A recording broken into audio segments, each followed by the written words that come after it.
생각이란 무엇인가는 데니얼 데닛의 자서전입니다. 개인적으로는 너무 재밌었던 책이고요. 지난 수십 년간 철학, 인지과학, 신경과학계에서 군림한 슈퍼스타들이 책 여기저기에서 등장을 하거든요. 이들에 대해서 데니얼 데닛이 솔직하고 꾸밈없이 그들과의 일화를 소개하고 있는데, 이론과 책으로만 접하던 슈퍼스타들이 실제 어떠한 인간적인 면모들을 갖고 있는지 알려줘서 그런 부분들이 흥미로웠습니다. 그들이 가진 사상적인 맥이 오히려 그 인간적인 면모 속에서 어떻게 발현된 것인지 감이 좀 잡히기도 했고요. 물론 데닛의 시각을 통한 것이기는 하지만요. 책을 읽으면서 의외였던 것은 이 데니얼 데닛의 스스로에 대한 의심이라고 할까요? 자신만만한 천재의 모습이 아니라 학생이었을 때는 내가 철학에 재능이 있나에 대한 의심으로부터 시작을 해서 학자가 되고 나서도 본인의 지적 능력에 대한 낙담, 자서전을 쓰면서도 본인의 인생에 대해서 의지가 좀 더 강했더라면 더 많은 것을 이루었을 텐데 라는 아쉬움 등을 보여주어서 좀 의외였고 또 인간적이라고 느껴졌습니다. 데니얼 데닛과는 비교도 되지 않을 만큼 조악한 지식을 가진 사람들이 하는 고민도, 데닛 정도의 수준의 학자도 같은 고민을 하고 있다는 게 조금은 놀랍게 느껴졌습니다. 관련해서 로버트 노직과의 일화가 인상 깊었습니다. 한번 책의 구절을 읽어보도록 하겠습니다. 옥스퍼드에 있는 동안 나는 너무 자신이 없어서 내가 철학자가 될 정도로 청명하지 않다는 생각에 쉽사리 빠져들곤 했다. 내가 지금껏 마주친 사람 중 가장 똑똑하고 머리 회전이 빠른 사람인 로버트 노직과 마음을 터놓고 이야기하며 나는 그 불안을 스스로 치유했다. 로버트는 철학자로서 자신의 가장 큰 문제는 그저 빨리 공부하는 것이 아니라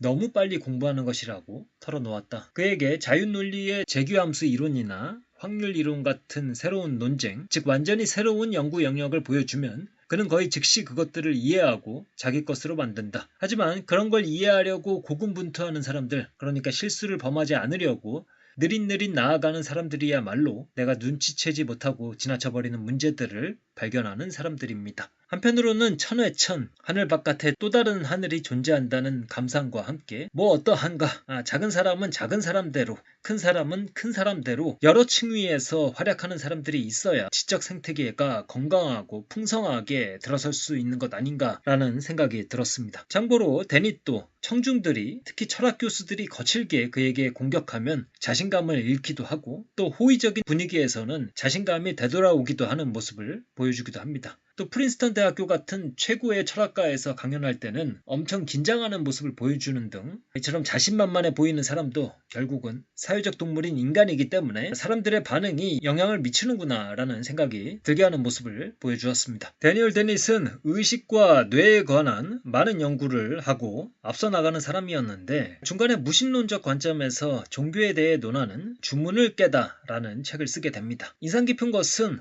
관심 분야를 이렇게 돌리게 되면서 그는 의식 분야에 있어서는 첨단에서 뒤처진 사람이 되었다는 것이었습니다. 6년 뒤 다시 돌아왔을 때 그는 재교육을 받아야 했고 또 선도적인 연구자들과 연락을 주고받으면서 다시 앞서 나가는 연구들을 파악할 수 있게 되었다고 합니다. 관심을 두고 노력을 해야 한 분야의 첨단 지식을 계속 유지할 수 있는 것이지 모든 분야에 만능일 수는 없는 것 같습니다. 그래서 데닛은 성실하게 공부하는 것의 중요성을 알고 있는 사람인 것 같습니다. 특히 철학자로서 철학사를 공부하는 것이 중요하다고 이야기를 합니다. 그것은 똑똑한 사람들이 저지른 실수의 역사이고 똑똑한 과학자들조차도 한가로울 때 자유의지, 심신문제, 인과문제 등에 뛰어들게 되는데 이것들이 이미 철학사에서는 논의가 끝낸 부분들인데 과학자들은 이것들을 모르기 때문에 이 분야에 뛰어들어서 똑같은 실수를 반복하는 모습을 의뢰이 보게 된다. 그래서 이 철학은 철학사를 공부하는 것이 이 실수를 방지하고 시간을 아껴준다는 점에서 의미가 있는 것 같습니다. 그러니까 데닛은 과학과 절연되어서 너무 철학적 논증에 매달리는 것도 경계를 하지만 과학적 연구의 끝에 추상적인 철학적인 논의를 해야 하는 순간에 철학에 대해서 무지한 것도 사실은 비효율적인 것이다 라는 관점을 보여주게 됩니다. 데닛 자신은 훗설에게서 많은 것을 배웠다고 고백을 하지만 평생 훗설을 연구하는 학자들은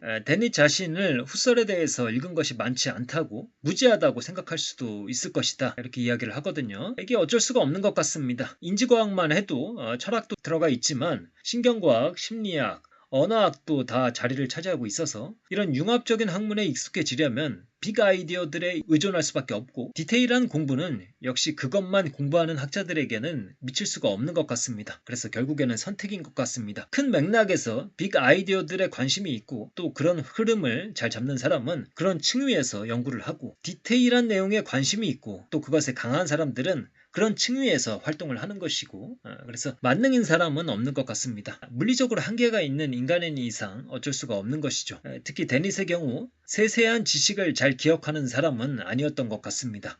그래서 그 또한 강연이 있을 때마다 다시 그 내용들을 뒤적이면서 세부 사항들을 다시 복습하는 시기였다고 합니다. 책에서는 천재 과학자인 리처드 파인만과의 만남도 기술이 되어 있습니다. 강연자가 전문 용어를 남발하면서 강연을 어렵게 이끌어가면 파인만은 가장 단순한 예를 요청했다고 합니다. 당연한 얘기겠지만 천재들도 모르는 분야가 있을 수가 있습니다. 이럴 때 단순한 예를 요구하는 것이 좋은 방법이 될 수가 있을 것입니다. 어려운 이야기를 들으면 그것에 좌절할 것이 아니라 그것은 분야가 다르기 때문에 기초 지식이 다르기 때문에 당연한 것이고 이런 천재들도 이해를 위해 단순한 예를 요구하는데 그래서 이것은 초심자의 정당한 요구가 될 수가 있겠구나. 좋은 방법이다라는 생각이 들었습니다. 파인만 씨 농담도 잘하시네. 이 책에서 파인만이 연구에 사용한 여러 가지 요령들이 소개가 되고 있다고 합니다. 한편 책을 읽는 내내 느껴지는 것은 데니얼 데닛이 좀 엉뚱하고 솔직한 사람이기는 하지만 또 한편으로는 좋은 사람인 것 같기도 하다라는 느낌이 들었습니다. 철학자들에게는 의뢰이 실존에 대한 문제를 갖고 찾아오는 사람들이 있는데 생판 모르는 사람인데도 그 사람이 극단적인 선택을 하지 않도록 어떤 자료를 추천하는 등 이 데닛이 애쓰는 모습이 인상적이었습니다. 무엇보다 학계에서 깡패처럼 구는 학자들, 권위를 가지고 억압하고 사적 감정을 동기로 하여 학문적으로 저격을 하는 사람들을 고발하고 또 배격하는 모습을 데닛이 많이 보여주게 됩니다. 특히 에델만의 경우 데닛이 호의로 몇 가지 사항을 지적을 하게 되는데요. 그러니까 에델만 같은 경우에 굉장히 통찰력이 있고 명민한 사람이다라는 것을 인정하고 그의 아이디어에 대해서도 데닛이 좋게 보는 것인데 다만 이제 그의 책에 있어서 몇 가지 사항들을 지적을 한 거죠. 그러니까 에델만의 주요한 사상의 골자에 대해서는 공감을 표하면서도 에델만이 자신의 학문적 연합군이 될 수도 있는 학자들을 쓸데없이 공격하고 있다고 그래서 같은 맥락의 주장을 하는 사람들을 공격했다. 이 부분을 데닛이 알려주려고 한 것인데 에델만은 자신에 대한 공격으로 받아들였나 봅니다.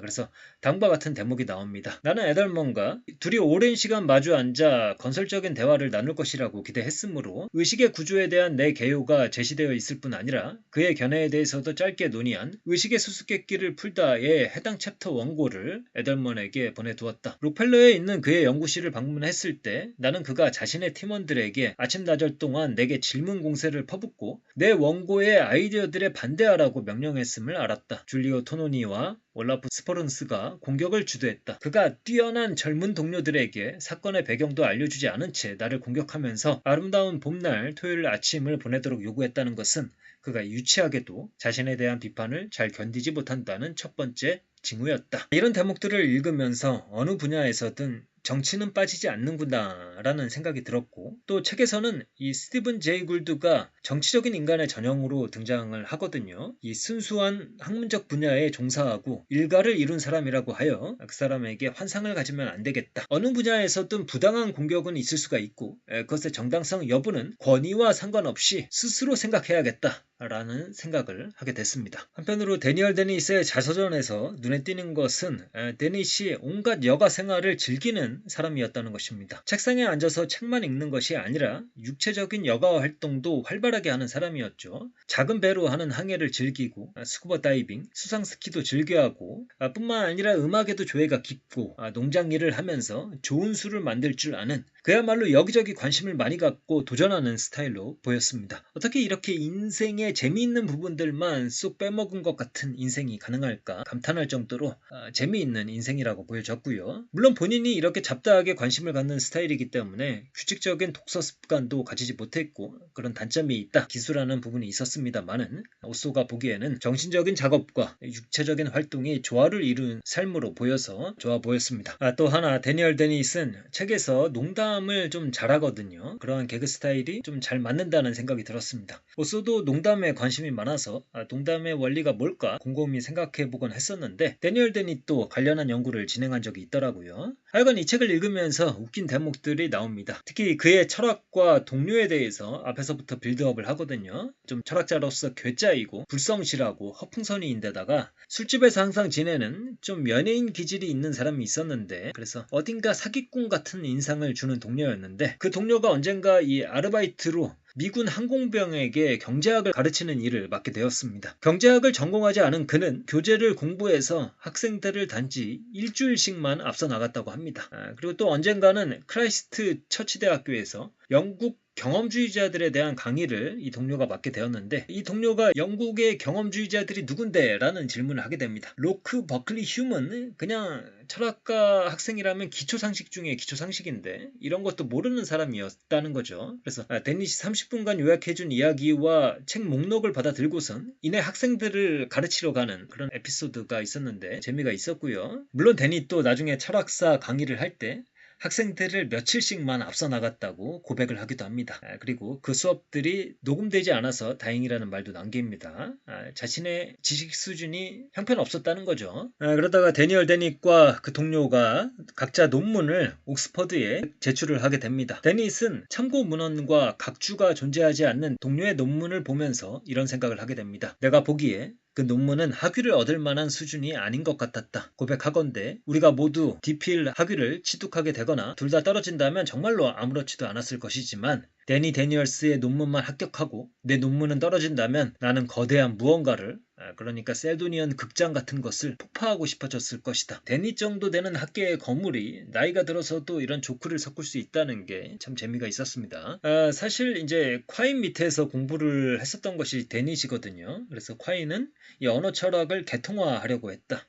그래서 그것에 반발해서 옥스퍼드의 일상 언어학파의 가르침을 받기 위해서 영국에 넘어갔었던 것이거든요. 그런데 이후에 곧 일상 언어 철학의 유행이 지나게 되고 옥스퍼드에서 공부했던 많은 이들의 전문성이 필요해지지 않는 시대가 된 것을 언급하고 있습니다. 그래서 이 고대 철학을 다루는 것이 아닌 이상 유행을 탈 수가 있는 것이고 사람들이 관심을 갖지 않는 주제를 선택하면 시대의 외면을 받고 쓸쓸한 나날들을 보낼 수도 있겠다라는 생각이 들었습니다. 물론 학문이라는 것이 원래 데닛이 이야기하고 있듯이 사실 전망이 없는 가망이 없는 분야까지도 지원해야 하는 값비싼 행위이기는 하지만 말이죠. 1000개의 꽃이 피었을 때 분명 대다수가 사라지겠지만 몇 개는 살아남는다. 그 꽃을 현재의 관점으로 어떻게 재단할 수 있겠습니까? 한편 책에서는 데니얼 데닛이 평생에 걸쳐서 더글러스 호프스테터, 니콜러스 험프리, 리처드 도키스 등과는 거의 동맹군의 관계를 맺고요. 제리 포더, 존 썰, 네드 블록, 데이비드 차머스, 스티븐 제이 굴드와는 개인적으로는 친교를 맺고 있지만